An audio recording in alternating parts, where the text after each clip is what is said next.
அஸ்ஸலாமு அலைக்கும் வரஹ்மத்துல்லாஹி வபரகாத்துஹு. ஒரு பழமொழி உண்டு, வாயுள்ள பிள்ளை பிழைக்கும் அப்படின்னு சொல்லி. அழுத பிள்ளை பால் குடிக்கும் அப்படிமா. சொன்னாதானே தெரியும் அப்படிமா. இதே மாதிரி உலகத்தில் இன்னைக்கு பொய் சொல்றது அப்படிங்கிறது அதிகமாயிருச்சு. எல்லாத்துலேயுமே பொய்.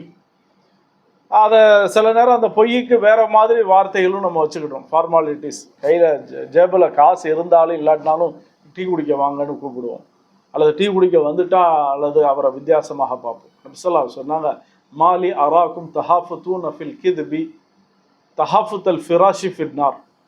அதாவது விட்டில் பூச்சிகள் நெருப்புல விழுற மாதிரி நீங்கள் பொய்யில் தினமும் விழுகிறீங்களே அப்படின்னாங்க.